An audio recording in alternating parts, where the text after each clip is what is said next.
তো আগের ভিডিওতে তোমাদের দেখিয়েছিলাম যে লোকনাথ বাবার পুজোর জন্য আমরা কিভাবে কি জোগাড়যন্ত্র করছি না করছি কি করছি সবটা দেখিয়েছিলাম। এরপরে দেখাবো পুজোরটা। তো এখানে ঠাকুরমশাইয়ের চাটা খাওয়া হয়ে গেছে, যেটা আগের ভিডিওতে বলেছিলাম যে ঠাকুরমশাই চা খাচ্ছে, চা খাওয়া হয়ে গেলেই পুজো স্টার্ট করে দেবে। আর এখানে চাটা খেয়ে পুজো অলরেডি স্টার্ট হয়ে গেছে। আর যে ঠাকুরমশাইকে তোমরা এখন দেখতে পাচ্ছ, ইনি কিন্তু এক কথায় আমার বর ভাই আর দিদির হচ্ছে শিক্ষাগুরু। ইনি কিন্তু সবাইকে টিউশনি পড়িয়েছেন, আর ইনি কিন্তু আমাদের ঘরেরই মেম্বার, যার জন্য আমরা কিন্তু এনাকে ঠাকুরমশাই না আঙ্কেল বলে ডাকি। তো ইনি আমাদের পুজো প্রত্যেকবার করে থাকে, বাড়িতে যাই যে অনুষ্ঠান হোক না কেন ঠাকুর পুজোর, তো ইনি কিন্তু করেন। আর লং ভিডিও তোমরা কেউ দেখতে পছন্দ করছো না বলে ওই জন্য একটা ভিডিওকে ডবল পার্ট করে দেখাচ্ছি, যাতে করে তোমাদেরও বোর না হয় আর দেখতেও ভালো লাগে। তোমরা কিন্তু আগের ভিডিওটায় অনেকে ভালো রেসপন্স করেছিলে, এইরকমভাবেই কিন্তু রেসপন্স করতে থেকো আর আমাকে সাপোর্ট করতে থেকো। তো আবারও বলে দিই, যারা আমার চ্যানেলে প্রথম এসেছেন তারা কিন্তু চ্যানেলটা অবশ্যই সাবস্ক্রাইব করবেন। এরপরে কিন্তু নিত্য আমি ব্লগ দিতে থাকবো, আর খুব ইন্টারেস্টিং ভালো ভালো ব্লগ আসছে। তো এখানে আমাদের পুজো করে এরপরে আমরা পুষ্পাঞ্জলি দিতে বসে পড়েছি। আর এই দেখো পুষ্পাঞ্জলি দেওয়ার লোকজন দেখো, সামনেই যাকে দেখতে পাচ্ছ ব্লু কালারের জামা পরে, সিনি হচ্ছে আমার ননদ, ওইদিকে রেড কালারের আমি, ইয়েলো কালারের শাশুড়ি, আর আঙ্কেলের পেছনে যিনি বসে আছে হালকা হালকা দেখা যাচ্ছে পিঙ্ক কালারে, ওটা হচ্ছে বড় মা। বড় মার পেছনে আমার বাবা, বাবার পাশে হচ্ছে জামাই দাদা মানে ননদের বর, তার পেছনে একজন মুখ বাড়াচ্ছে, সেটা হচ্ছে গিয়ে আমার মামি শাশুড়ি। তো এইরকমভাবে সবাই কিন্তু রয়েছে, আর আমাদের পেছনে রয়েছে কিন্তু আমার মা। আমার মা বেচারি এতটাই পেছনে বসে পড়েছিল যে আমাদের মেম্বারের তুলনায় আমার ফোনটা ছোট হয়ে গেছিলো, যার জন্য সবাইকে একসাথে ক্যামেরাবন্দি করানো যায়নি।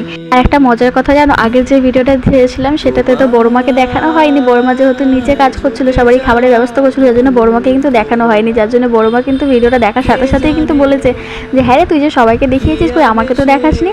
তো এবার আমি তো নিচে নামিনি, যার জন্য বড়মারও কোনো ক্লিপ নেওয়া হয়নি আর দেখাতেও পারিনি। তো যেখানে কিন্তু বড়মা বেশ ভালোই গুসা হয়েছিল, যার জন্য বড়মাকে বলেছি এই ভিডিওটা তোমাকে কিন্তু ভরে ভরে দেখাবো।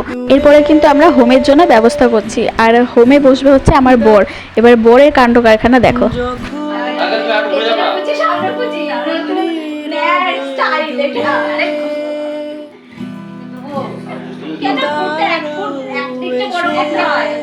দেখলে তো মজার কাণ্ডটা, ওকে বেচারি হোমে বসতে হবে বলে ধুতি পরতে বলা হয়েছিল, আর ধুতিটা পরাতে ঠিক করে পারেনি, যার জন্য সবাই মিলে এখানে কিন্তু ওকে নিয়ে মজা করছিল। আর এখানে ও বসে পড়েছে, আর তার মধ্যে এখানে দেখো হাঁটুটা বার করা ছিল, যার জন্য মা কিন্তু পেছন দিকে বলছে বাবু হাঁটুটা ঢাকো, হাঁটুটা ঢাকো। তখন ও কিন্তু শুনতে পায়নি, যার জন্য আঙ্কেল সামনে থেকে বললো যে হাঁটুটা ঢাক, হোমের আগুন এতটাই উঠবে যে পায়ের সব যা লোম আছে সব একদম চাচা ছোলা হয়ে যাবে। যার জন্য কিন্তু ও শেষমেশ হাঁটু ঢেকে তারপরে বসলো হোমেতে। এবার হোমটা কিন্তু শুরু হয়েছে। তো এরপরে দেখবে হোমের আগুনটা কিন্তু কতটা ওঠে। আর শাস্ত্র মতে আমরা যেটা জানি যে হোমের আগুন বা যজ্ঞের আগুন যতটা উঠবে তত শুভ মানা যায়।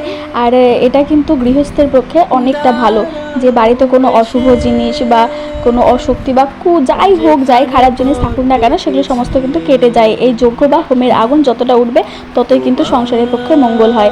আর একটা কথা কি বলতো, যে মানুষটা হোমে বসছে সেই মানুষটার উপরেও কিন্তু অনেকটা ডিপেন্ড করে যে সেই মানুষটা কতটা মন থেকে পরিষ্কার বা কতটা সৎ।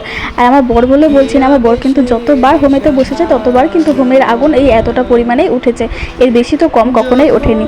আর এদিকে আমাদের হোম প্রায় শেষের দিকে, তার আগে এদের অবস্থাটা দেখো, যে হোমের যে একটা ধোঁয়া, সেই ধোঁয়াতে কিন্তু সবারই চোখ জ্বালা করে। আর এদিকে কিন্তু আমাদেরও অবস্থা সেরকমই, সবাই প্রায় চোখের জল মুছেই যাচ্ছে, কান্না করেই যাচ্ছে। হোমের কাজ কিন্তু আমাদের শেষ, এরপরে একদম দুধ দিয়ে যেই শেষ যে কাজটা করে সেটা করে নিলেই কমপ্লিট হয়ে যাবে। তো এরপরে দেখো বরের অবস্থাটা কি হয়েছে। যেখানে পথ পেকেছে তোমার, এবার ওইটা বলো চাষি যেটা বলে গো, না না না নাকে এখান থেকে দেখো জলটা টপকাবে, কে জানে আরে সে ওই ডায়লগটা বেশে দিশা।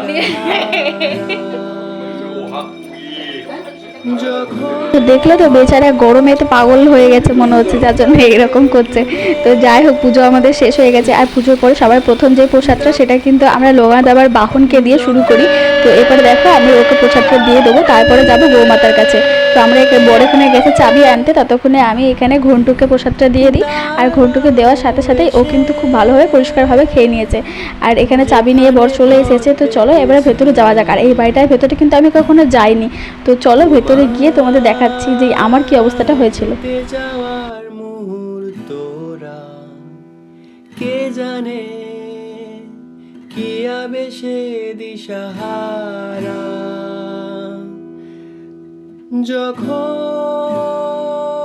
এবার দেখো ভয় তো মানুষের মধ্যে থাকবেই, আমার মধ্যেও কিন্তু এই ভয়টাই কাজ করছিল, কারণ গোমাতা যেভাবে রিয়্যাক্ট করছিল আমারও রিয়্যাক্ট দেখেই কিন্তু ভয় লাগছিল। কিন্তু যাই হোক প্রসাদটা দেওয়ার সাথে সাথেই কিন্তু খুব সুন্দরভাবে শান্তভাবে খেয়ে নিল। খামোখা আমি নিজেই ভয় পাচ্ছিলাম। আর এদিকে প্রসাদ দেওয়ার শেষে বাড়িটা ঘুরে ঘুরে দেখছিলাম, আমার বড় আমাকে দেখাচ্ছিল যে এখানে ওরা ছোটোবেলাতে নাকি অনেক খেলা করেছে, অনেক মজা করেছে। তার সাথে এই টিউবওয়েলটাও দেখাচ্ছিল, কত ছোট্ট পাড়া টিউবওয়েল। এখন যেহেতু জল ওঠে না, কারণ এই বাড়িটায় খুব বেশি লোক থাকে না, একটা মাত্র লোক থাকে এত বড় বাড়িতে। আর এত গরমে মানে মানুষে টিকতে পারছে না, সেখানে ছেলেদের অ্যাডভান্টেজ দেখো, খালি গায়ে যেখানে সেখানে বেরিয়ে যেতে পারবে, কিন্তু মেয়েদের সারাক্ষণ গায়ের মধ্যে বোচকার মতো চাপিয়ে রাখতেই হবে। তো যাই হোক আমরা কিন্তু সবাইকে প্রসাদ দিয়ে বাড়ি চলে এসেছি, আর আমাদের জন্য একটা প্রসাদের থালা সাজিয়ে নিয়েছি আমার আর দিদির। আর এখানে সবাই মিলে গল্প করতে করতে মজা করতে করতে খাচ্ছি, আর তার মধ্যে আমাদের কিন্তু লাঞ্চেরও টাইম হয়ে গেছে। আর এদিকে সব ছেলেদের আগে খেতে দেওয়া হয়েছে, তারপর আমরা একে একে ধাপে ধাপে খেয়ে নেবো। তো এই হচ্ছে আমাদের বাড়ির লোকনাথ বাবার পুজোর ভিডিও। আশা করছি সবাই ভালো লেগেছে। তো আবারও দেখা হচ্ছে অন্য কোনো ভিডিও নিয়ে। আপাতত সবাইকে টাটা।